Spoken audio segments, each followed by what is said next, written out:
Assalamualaikum warahmatullahi wabarakatuh. Nuwun ingkang kawula hormati Ibu Guru Basa Jawa Bu Yani Rahmawati, ingkang kawula tresnani rencang-rencang sedaya. Saderengipun kula ngaturaken sesorah kagem ngawiti kejabati.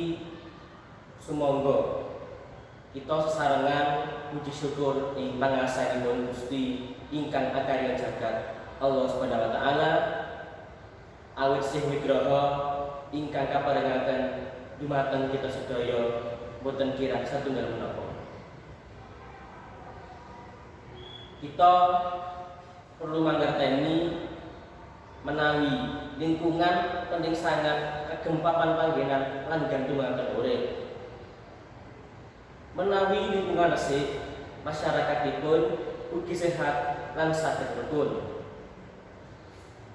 Menawi manungsa cara njagi lingkungan lan manfaat kasilipun saking bumi, urip dados luwih becik lan rukun. Salah sawijining cara njagi lingkungan inggih menika boten buka sampah ing trotoar utawi papan kanthi salah. Salajengipun kita saged milah sampah ingkang taksih saged manfaat utawi sampah ingkang kudu dibucah.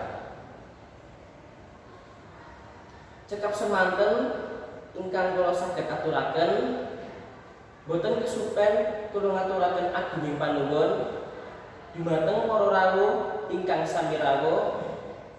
Kula matur wonten kalepatan saha Surabaya ingkang kirang meranani penggalih panjenengan sedaya. Wassalamualaikum warahmatullahi wabarakatuh.